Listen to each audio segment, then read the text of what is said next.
7,050 pounds, 2 slides, private bunk room, big camp kitchen, direct entry bathroom bunkhouse. Coming in on trade here at Untitled RV of Coldwater, Michigan. Basically looks like the kids are pretty much done camping. They're swapping it up for a big old 36-foot Cougar fifth wheel for couples camping here. What's nice here, overall, looks like she's been well kept. Sometimes with bunkhouse, well, with any camper, you just never know how the previous owners took care of it.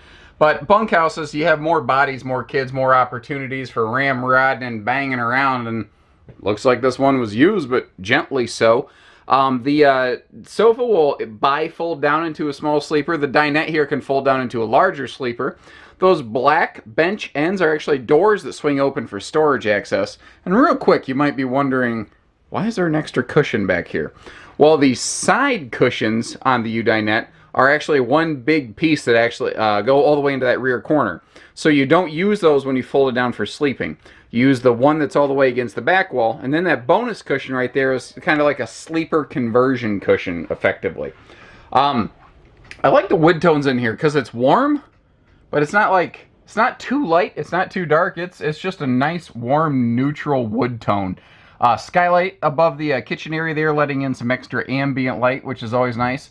Central AC, keeping you cool in the summertime. And this is a normal spring, summer, fall camper. It's not a super duper Arctic insulated thing. The underbelly is enclosed. It is forced air heated, but that is not the same as like a heavy insulation package. We'll come back to the kitchen a little bit.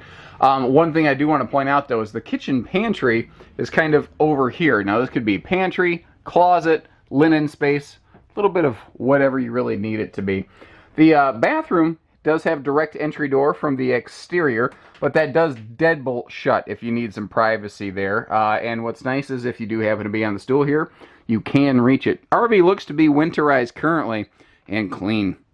The folks, I can tell that they've just had it in storage for spring, but because obviously it's still winterized, but they cleaned it before they traded it in. And that right there is a really good indicator of somebody who really took care of their RV because they took pride in it.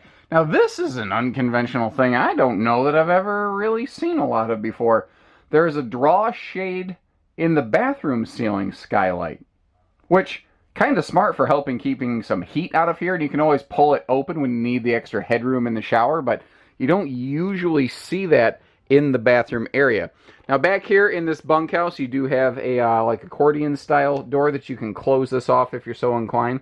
Now this does not have, like in a lot of campers like this, you'll find a flip up overhead bunk. That is not the case here. This is, it's a nice camper, but it is more of a simple series camper. This is never like the loaded up premium series luxury ultralight. There's nothing wrong with it. It's a good rank and file infantry soldier kind of lightweight camper. But that's a fixed bed there, which is nice that they do have a ladder to get up that, or the upper bunk on the other side. And that's a fixed bunk below, but that's a bigger bunk, good for bigger kids. Similarly over here, that thing I call a big kid bunk all the time, you've got one of those here. And some awesome storage space down below. Because you see, this is the original bedspread that came with it, and it's all stuffed up in like the TV entertainment area. You've got 3 nice big full pull extension drawers right here. Not to mention, you've got, you know, plenty of dresser space for kiddos and more dresser space for kiddos. So I mean, this bunkhouse has really good storage. Now behind that wall is the full-size exterior camp kitchen that we'll get to see when we go outdoors. I want to close this just so I don't forget, because if I close that bunk room slide and leave that open, I'm going to smash it, and then, you know, obviously, problems. Moving forward here, there are sliding pocket privacy doors for either side of that entertainment center, and the the TV does pivot. There we go. So you can make it twist around to face the living room super slide seating. And give me a second here, we'll open up the kitchen storage so we can really do this right. I do like it whenever a manufacturer throws a shelf in that overhead cabinet space there. It just really enhances how much storage capacity that you do have. This is pocket screwed cabinetry, but that's really not the big deal a lot of people think it is. You know, I talk a lot about pocket screwed cabinetry and say like my Jayco or my Coachman tours and a lot of fifth wheels, but frankly, guys, lumber core cabinetry with a double stapled fastener, it works just fine. It really does. It saves you a little bit of money, maybe a little less weight, I'm not sure. Probably no significant variance in weight, but I like the drawer setup on this. You know, drawers down to the floor is something I always look for. The entertainment center is simple. but effective. You know, it's a nice deep cabinet. You could always use that bottom chunk for kind of like a hidden little shoe garage or something like that. And I don't want to miss the fact that right around the corner here there is also another cabinet door so that you can get to that chunk of counter space behind the sink easily enough. And obviously, like I said, the TV can pivot around for easy viewing. I thought I'd just really crank that sucker up there and give you the full effect. Like if I sit down on the sofa, I just kind of pop the old arm up like I'm just sort of lounging, kick my feet up, you're looking directly at it. So, pretty good entertainment center, you know. Sliding pocket privacy doors for the bedroom. Again, I've got, you know, that one over there shut to give you the idea. This appears to be a 60 by 80 True Queen residential aftermarket replacement mattress versus the original blue wafer backbreaking mattress of death that would probably come in, I mean, almost any camper, even most of the new stuff that we carry here at Haylett RV. This is not an industry known for having awesome bedding, but it's because you can never have the right bed for every single person, so they just don't spend more than they have to. And an interesting bedroom arrangement here. You've got one full-length hanging closet. I do like the padded headboard because I'm clumsy. But over here, not a closet, just a big cabinet with an open shelf, which I suppose could be very CPAP friendly. What's weird, though, is I don't see outlets up here. Actually, now that I say that, I don't know that I really see any outlets anywhere. Are there outlets in there? Huh. Well, that's weird.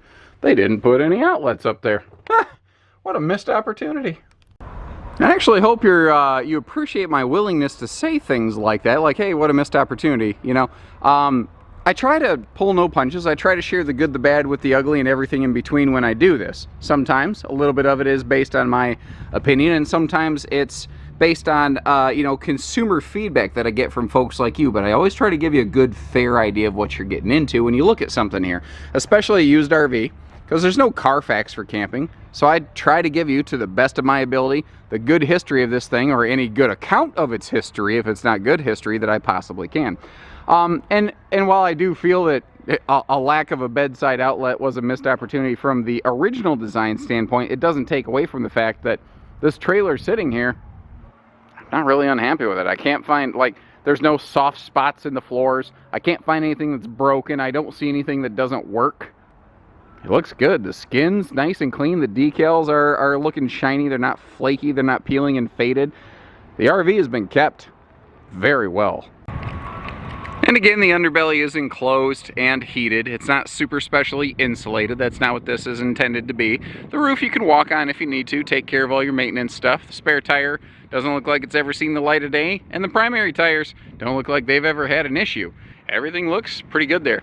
Full-size camp kitchen as well, which is something that seems to be almost increasingly harder to find in the RV industry. Smaller camp kitchens are becoming more and more prolific, but I think it's mostly because RVs that didn't used to have any sort of outside camp kitchen can have a small one usually stuffed in it somewhere, but you got to really design the RV around the idea of a big camp kitchen like this. Like up there, that looks like it could almost be microwave capable up top, that big open pocket.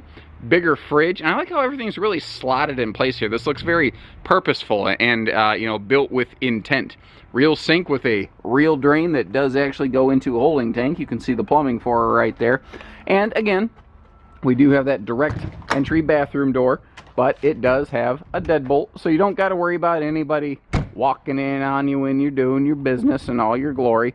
Tires look good. Let me get you up close here. No funky wear patterns, so they didn't have it overloaded. They didn't have the tires underinflated. There's no dry rot or weather checking or anything like that. Looks good. It looks good. Power awning, speakers in the awning arms. Let me get right under here to see. I actually don't see an awning light at the base of the awning. It's possible it's in the tube, but I don't know if this has awning lighting as I stand here right now, and I don't want to just guess and make something up and get it wrong. So if that's something you're really curious about, give us a call. We'll double check before you make the drive over and we'll verify. It's just a little thing. I think we got the big stuff covered though, and that's my goal here. Try to get the big scary stuff out of the way. You know, like it doesn't have problems, it hasn't had leaks, there aren't bad spots in the floors.